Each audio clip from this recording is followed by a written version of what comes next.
Guys, it finally happened. Elon Musk has been dethroned as the richest man in the world.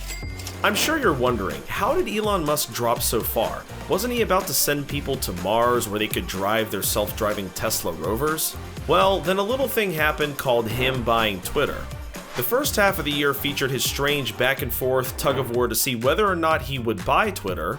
Then he actually became the head of Twitter and everything just went wild. The company has lost millions of users and many of their main advertisers.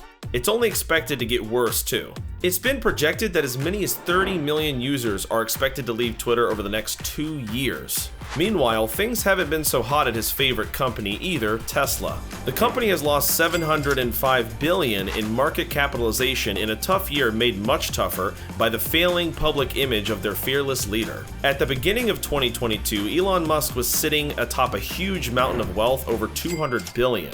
Now that wealth has dropped all the way down to $168 billion, a true plunge for the most famous billionaire in the world. Literally no one understands why he decided to take over the Twitter Titanic just as it rushed towards an iceberg. Sometimes ego just gets the best of you, I guess. Okay, I can't hold it back from you any longer. Now you gotta know who the new king of the richest throne is. Basically, our throne is like the Iron Throne from Game of Thrones, but made out of dollar bills instead of melted swords. The man who managed to kick Musk out should be no surprise to anyone who follows our coverage. French billionaire Bernard Arnault has had an excellent year. He is the CEO of LVMH. It is the world's largest luxury goods company. The brand includes the likes of Marc Jacobs, Louis Vuitton, Hennessy, Sephora, and more. Those big brand names are why Arnault is currently worth $172 billion.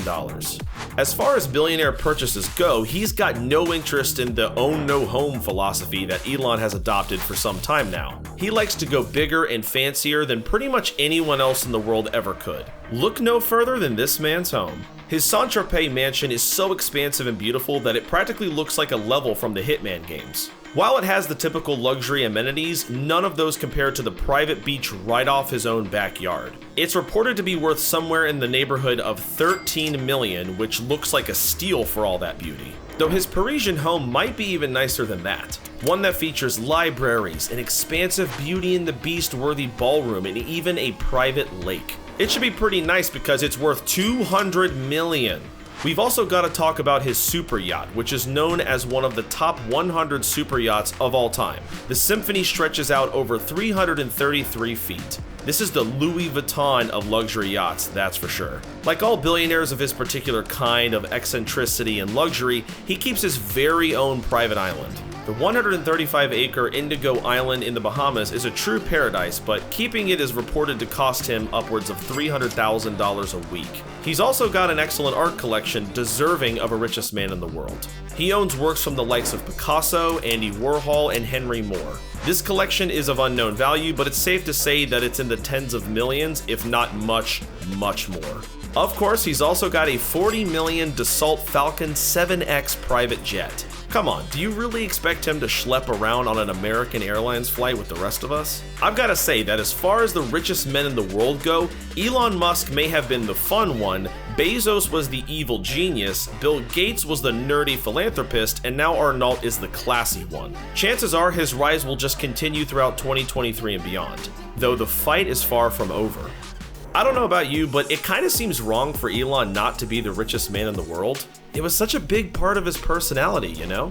Is there any way he could bounce back, take the cash money thrown back for himself? Well, it ain't looking good. Elon Musk seems to be jumping from Twitter fire to Twitter fire with little signs that will be changing. Not only that, but there are rumblings that massive lawsuits are going to come against him in 2023 over how he's managed Twitter, especially with the way he fired so many of the company's staff with very little warning. Chances are he will drop down millions more by 2024 unless he really does have a genius plan for changing Twitter for good.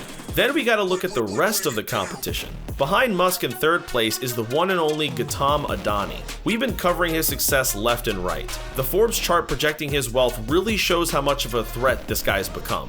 In 2020, he was only worth $8.9 billion, barely a contender. Then in 2021, that shot up to $50 billion. Now he's got the bronze cash medal with a shocking net worth of $125 billion. If he keeps on this trajectory while Elon continues to falter, he might have the number 2 slot by this time next year. Either way, get ready for 2023 to be the biggest fight for richest man in the world we have ever seen. I thought it was rough when Jeff Bezos was thrown off of his richest person in the world title. This is much, much worse.